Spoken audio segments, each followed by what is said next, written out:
Good snowy morning to you guys. We are out in the garden. There is a herd of deer in front of me because our fence is failing.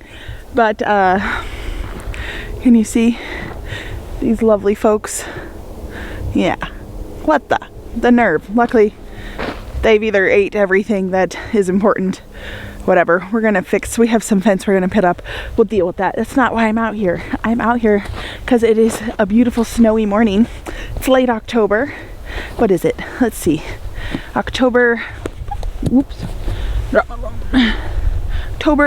29th, and it is snowing. We were supposed to not have any snow or rain in the forecast today. It was supposed to be like a 2% chance. Well, here's my 2% chance. It's been snowing all morning, so just a little bit of a dusting for us, which is glorious. I'm out walking. I want to kind of get back into our regular scheduled programming, but in reality that's probably not going to happen. If you have missed my last two videos, I had surgery for an ovarian cyst. It was removed. I'm on limited duty. I'm not allowed to do very much, but I am allowed to walk around. I'm allowed to plant things. I'm just not allowed to rip anything out or dig or shovel or rake for that matter. But I just wanted to come out into the garden and show you what's been, not really what's been going on, but what hasn't been going on. Not much has been going on. We had a community garden in here this year with our church. It was wonderful. I have a bunch of clips I'd like to compile probably this winter and share then, but it went really well. We had a lovely group of people that came out. It was probably like 10 to 12 of us every week.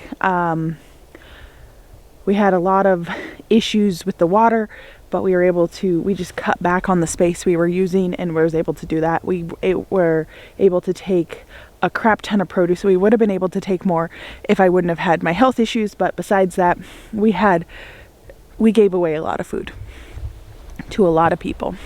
So we're in here. We've been working on mulching, composting and mulching my side of the garden, which it's all my garden, but the side we've been using. So the sun is coming through the clouds. Oh my gosh, you guys. Yes, please. My husband has been feeling holly jolly. I know, it's early. This is the moral of my story. I wasn't feeling holly jolly, but then when the snow keeps coming and big fat flakes, it's so beautiful. There's blue sky. I don't know if it's gonna focus. There's blue sky and the sunshine. Let's just take a looky under. There it is.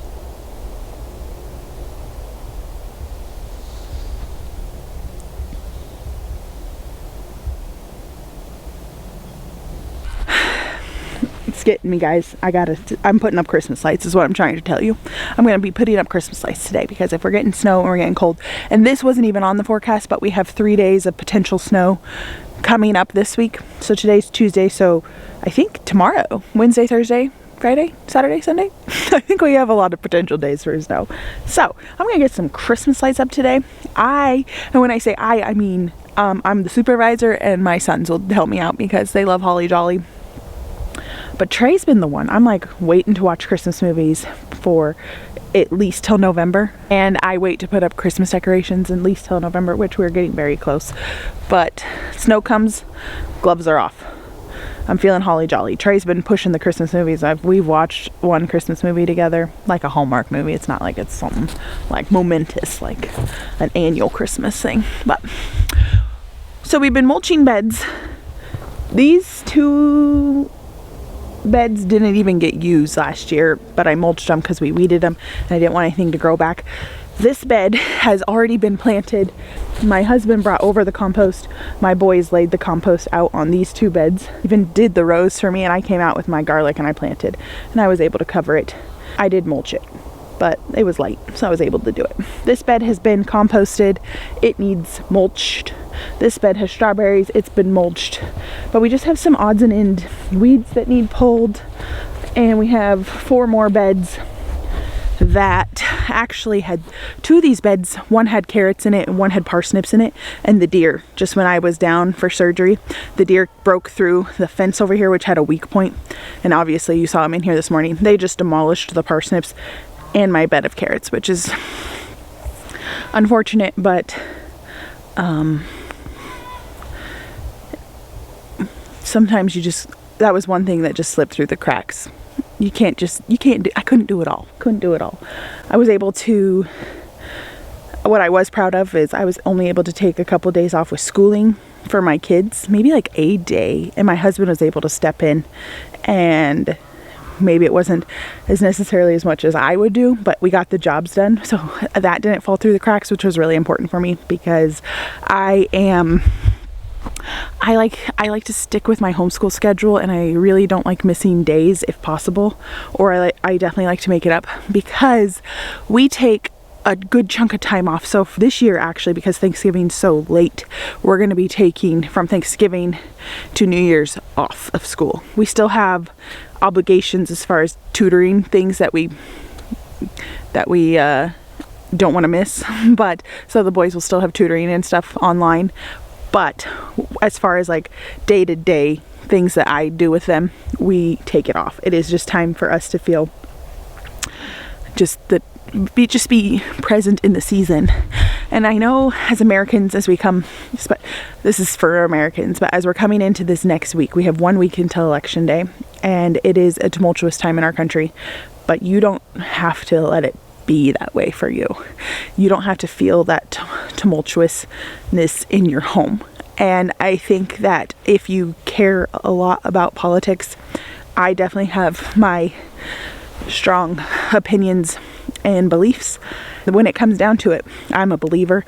I believe in Jesus Christ, and I believe that he ultimately holds all the cards. He has all the power.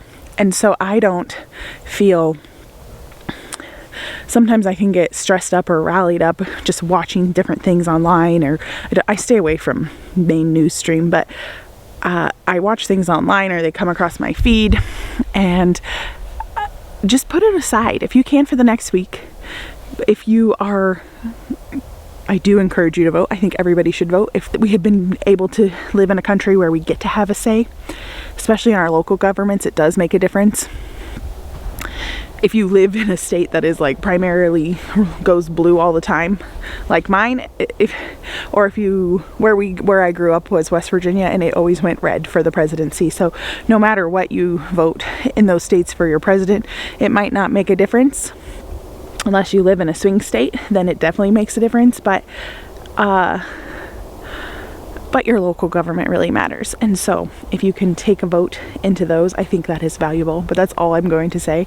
I don't talk politics on here for a reason. As we go into this election season, it just really doesn't, when it all comes down to it, God is in control.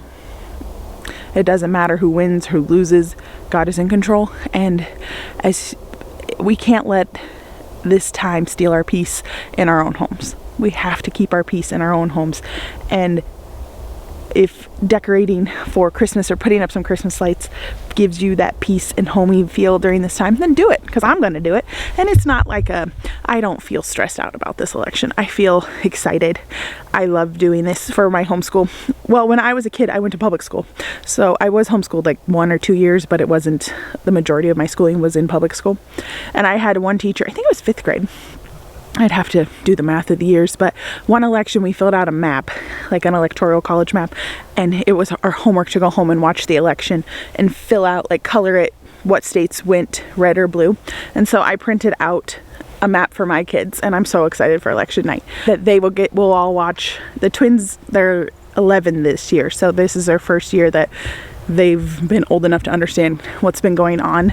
My oldest son did it with me 4 years ago, and I let them stay up late. This year I'm going to make a bunch of election snacks. They're not going to be really themed. I'm not really that mom at all, but definitely some snacks, and we'll watch dinner in front of the TV, and we'll get our maps out and color them and do the whole thing. I want them to take part in it, but ultimately while we're doing that, knowing that God is really in control of the situation, and it doesn't matter who is in office, we follow under the Lord. So anyway, it's a fun thing to do for me and the kids coming up, but I just wanted to quick reminder that it just really, keep your peace. Keep your home peaceful in this time. Make it a sanctuary. I always think of that because it is something as a wife you can do. I think that women have that gift of making a house a home, and it's our kind of, it gets to be our duty. It's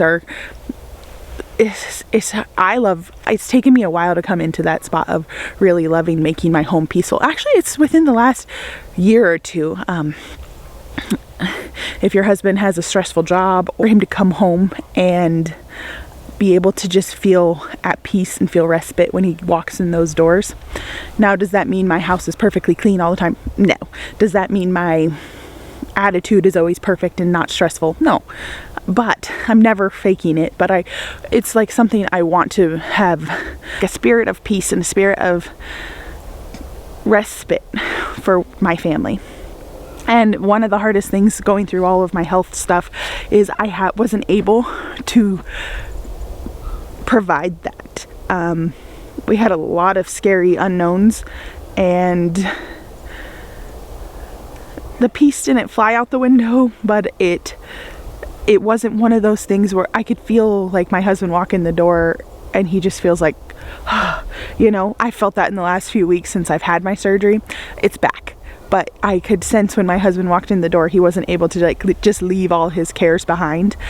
It was like coming home was the most worrisome thing. Not like that coming home was worrying him, but like coming home to me and having his home that's normally little as stress as possible, or his wife that's normally got it all together or will get it together in a bit.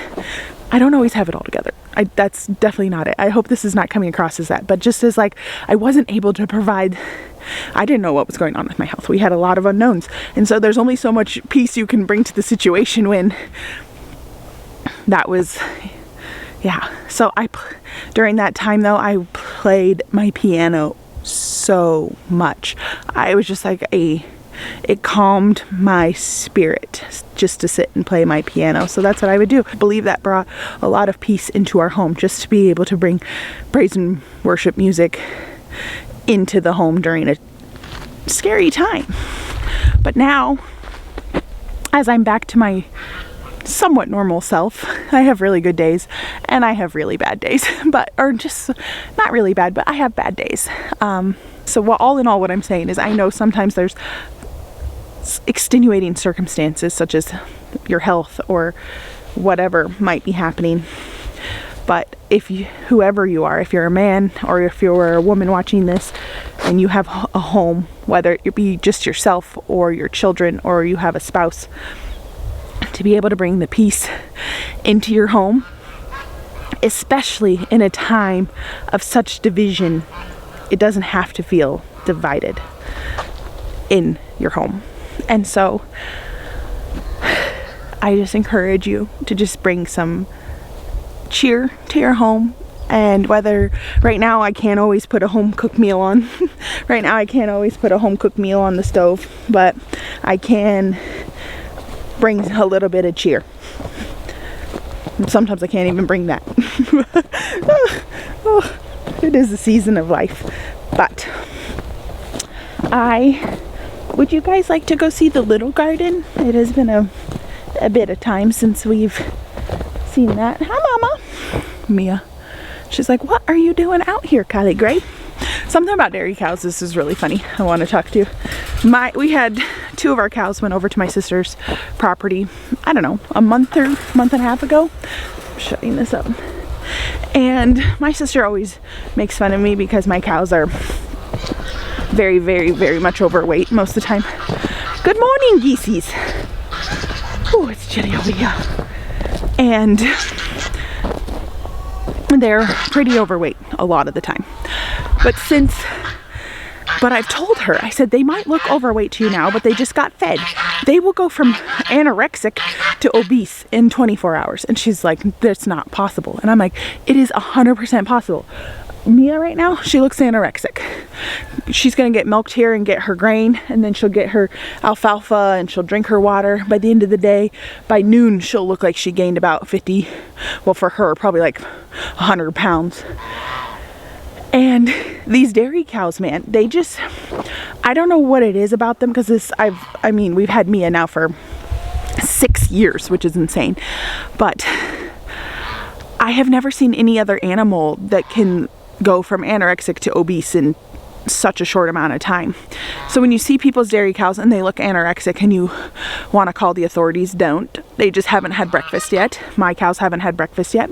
They will, and then they'll be obese, okay? And even when dairy cows are obese, they get these huge stomachs, but you can still see their bones. It's just, it is what it is. And actually, if your dairy cow is too overweight, it causes them a lot of problems down the line. So you definitely want to see your cow looking pretty skinny before she gets fed. Now my sister is having a hard time with the cows that are at her property. Not her, they look obese, and she's having a hard time with it, and she's like, what the heck? And she's like, I've got them now to where they look normal and good in the mornings, but by night they look obese. It's better than looking obese all day. And I'm like, well, yes, but you got to just cut back the feed, and sometimes that's hard because you feel like you're not feeding them enough, but in reality they're just eating really high nutrient feed, and it takes a bit to get used to that. So anyway, so my cows, my sister's been trying to figure out how to not have obese cows, but sometimes it's just hey guys, they're working on their pumpkin. Pumpkins are great food for your animals. They're natural, the seeds are natural dewormers. Oy vey.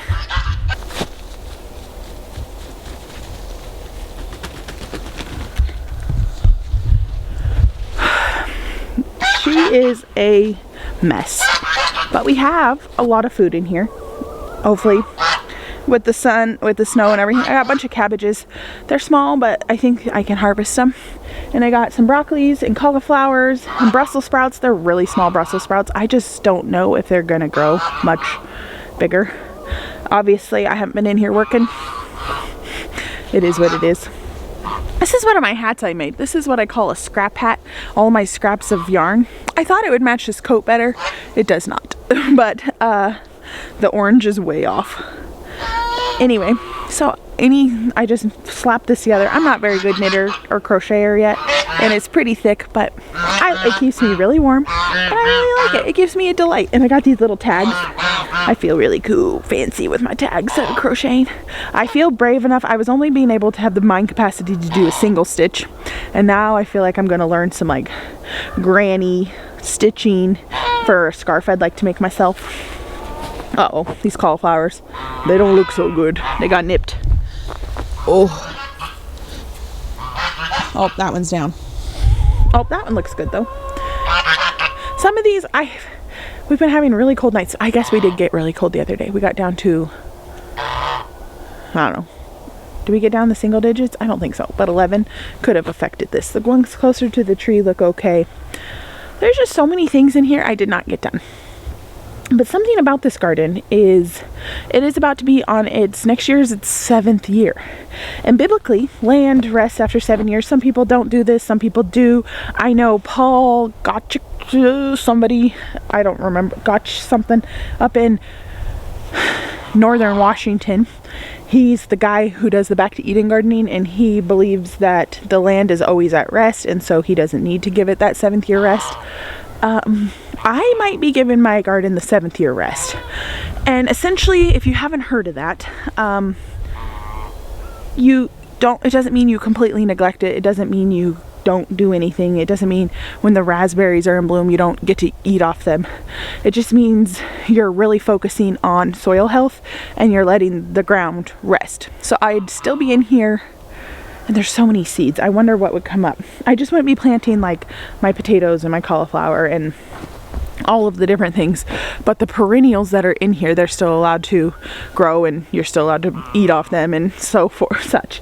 And so I think that is what we're going to do. Trey and I were talking about it the other day, and then we were like, I think that's probably maybe a good idea. And then I talked to my mom and my sister and just kind of, and I'm still going to just make my own decision, but I believe we're just gonna let this garden rest next year, which is kind of sad for me because this garden year was kind of lackluster because I didn't have the energy or the gumption to do this well. And we had a very, very, very difficult, I feel like it was kind of a gift now looking back on it, because we had a very difficult year. We had a very, very late frost, which didn't affect this garden, but my cows broke in and they ate this whole thing down. And then we had a super, super late freeze, hard freeze, like in the teens, a couple days before July, so like the last couple days of June. And then in August, we got hit with some really cold temps. We get frost all year round. It's not unusual. But to get down in the teens, or in August, I think, did we get down to like, it's either 12, 13, 14, somewhere in the low teens. That nipped a lot of my potatoes. So we get frost, but it's typically like a 32, 28 degree frost, not like a 13 degree frost. There's a big difference, especially when growing food. It was just a difficult garden year for me. In the high tunnel, with those kind of temperatures, the high tunnel can't protect. If you hear that noise, it's the geese eating snow off the water trough. You guys are crazy. It was just hard year, but temperature wise it was discouraging, and the cows getting in here was discouraging. But I will say, knowing what I know now about my health, it was okay. This is just a disaster in here, which is okay. It's fine. We had health crap. Can't do much about that. My husband was like, that little garden needs some help. We need to get in there. Oh my gosh, I see a giant carrot. I forgot I had these carrots in here. Score. I'm not going to harvest it. That is huge. These are the ox hearts. I planted ox heart and Parisian market, but with the cows breaking in, I can't believe they came back. I'm seeing several of these. That's wonderful. That makes me happy. When it's not frozen solid, I will come back. Last night didn't get that cold. I think it just got to like 22, which is cold, but it's not cold. It's not like in the teens or in the low single digits. I think we're gonna give this garden a rest, which means we're gonna improve soil health.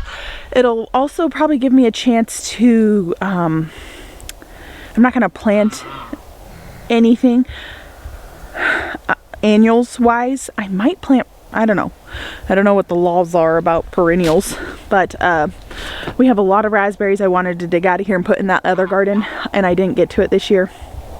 And now I think, now that we're a couple days from November, I don't want to risk it, but I'm not chopping them back this year. Last year I chopped them back, cleaned them up, made it look pretty. I'm not doing that this year. I'm just going to let them be, so that way early spring, as soon as I can dig in here, I know exactly where they are. They are like, the raspberries would take over this entire garden. In our climate, it's really not common for us to have such invasive things. This is my first invasive plant, is raspberries. So, oh, and violas, they're everywhere. I'd like to get in here. We still have a lot growing. I like to get in here and mulch some garden beds, but with the majority of this garden still producing cabbages and broccoli and everything, I'm just going to leave it be. So we're gonna let this garden rest next year. We're gonna give it a good pile. I want like heaping piles of compost on here, mulch. We're just gonna mulch it, and we're gonna have a ton of volunteers because I left these sunflowers just go, so I think the seeds have been all over the place. We'll probably still have sunflowers, hollyhocks, raspberries, all the things. The land rests, but also you rest as well. But we still have a lot of other garden spaces, like the high tunnel that we didn't utilize that at all this year. We still have a ton of garden spaces, and obviously I wouldn't just neglect this. It's still my sanctuary. There's still little baby snowflakes coming down, but mostly it's stopped, but they are still coming down. It's so glorious. My hands are freezing. My nubs are freezing off. So there's still a lot of garden spaces to work in and such. It just feels so good to be out here. Even though it's the frozen chosen and I'm not working much, but praise report, I did get all that garlic planted for my family.